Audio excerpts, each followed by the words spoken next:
This is the reason most tall guys stay skinny forever. You may be wondering, being a tall guy yourself or other tall guys, how some of us could train for years, but we look like we've never touched a dumbbell. And believe it or not, it's not your genetics. It's more so what you've been told to do. And it's keeping you skinny or skinny fat, wherever you're at. Because the truth is, if you had muscle, you probably wouldn't be fat. You wouldn't be skinny fat.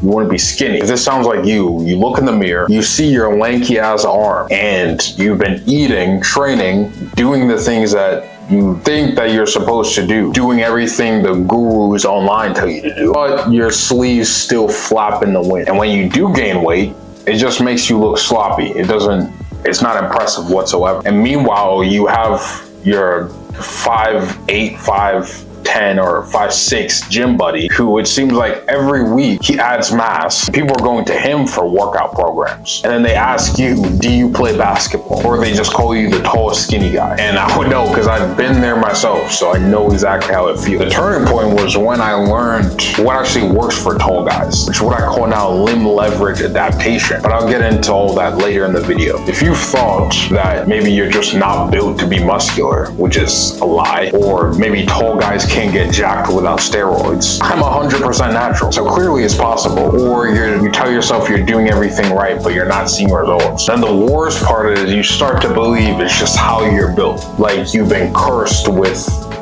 the tall, lanky, skinny guy curse, or whatever you guys like to make up. I've been there. I'm 6'3". I was like 170 pounds. I followed the same bro splits or powerlifting programs that lots of these influencers do, where they tell you to do. I remember I used to go to the gym, and I wanted to be like a power lifter, but I wanted to be like lean and like aesthetic, and I would go balls to the wall like every single workout. I was doing like squats, sumo deadlifts, all that stuff, and it just like over time I just started like injuring myself. Even though I was getting stronger on these lifts for like my 1 rep max, I look in the mirror and it felt like I didn't match my strength. I'd be like, I'm strong, but then I take a picture or I see myself on camera, I just look soft and lanky. But yet I was eating all this food, and it was just like I didn't look powerful whatsoever. It was super frustrating. The turning point for me was when I saw like, okay, maybe if I focus more on building my physique as opposed to just trying to do strength focused work, then that'll actually make a difference in my physique.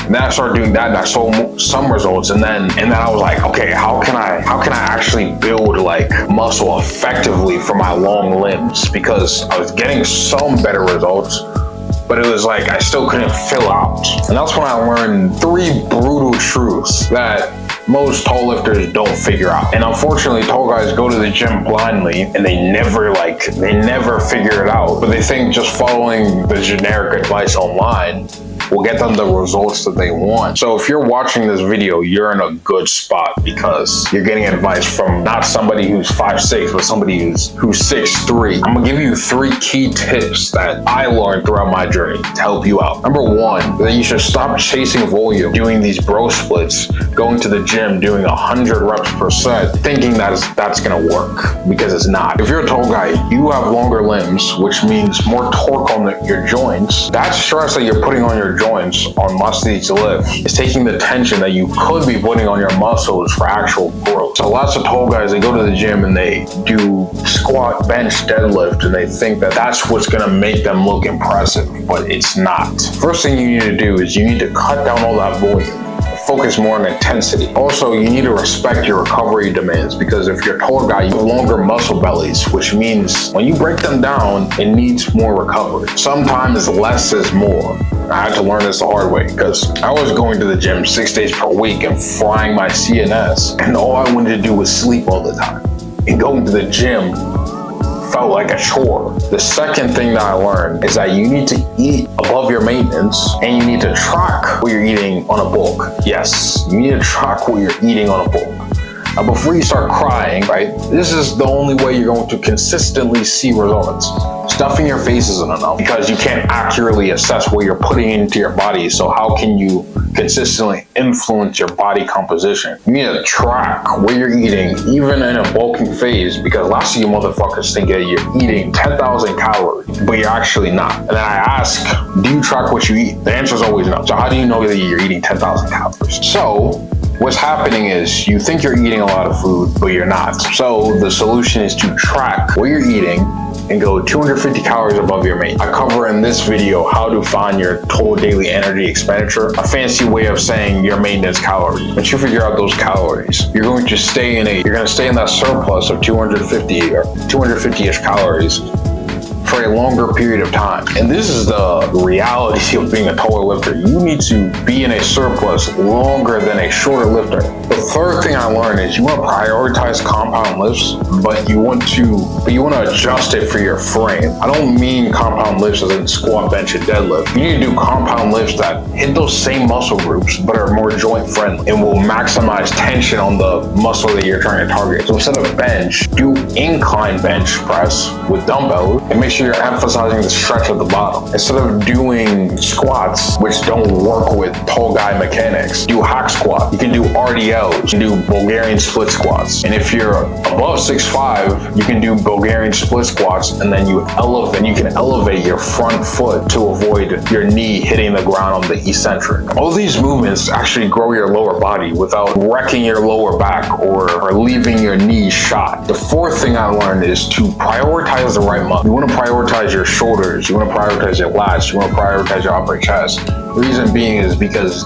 these give you the best ROI. This is what will maximize you looking bigger. These muscle groups give the illusion of size the fastest. So we want to pinpoint those muscle groups so we look bigger as quickly as possible. And those are the ones that you should focus on. You don't want to be going to the gym, hitting the wrong muscle groups or focusing on the wrong muscle groups, and you still look like shit a year down the road. I actually have a sample split that you could follow that hits the right muscle groups for taller guys to actually look more aesthetic and bigger. It's completely free. The link is in the description. If you're a taller guy and you're tired of spinning your wheels and you're not seeing progress in the gym, if you'd like somebody to guide you through all of your roadblocks and bottlenecks, give you all the methods to actually building your frame on a tall physique, click the link below, book a call, see if I can help you out. I'm only taking on a few guys, and if you're not serious about actually committing to making a change, don't even bother. But I want to leave you guys with this. The difference isn't adding more weight or volume. It's customization for tall guy biomechanics. So once you know how to actually train for a tall guy for your frame, this is when things start to change. This is when you build the physique of your dream. This is when you actually get the respect that you deserve as a tall guy. This is when your social life changes. This is when your dating life changes, and you actually turn your height into an asset. Because being tall and skinny isn't an advantage. I'm just gonna be honest with you. I was tall and skinny, and it didn't matter. Once I actually made a change to my physique, that was one of the first things that I started doing. That's when everything in my life started to change. So like I said, if you're a tall guy and you're ready to make that change, click the link in the description. Other than that, I'll see you guys in the next one.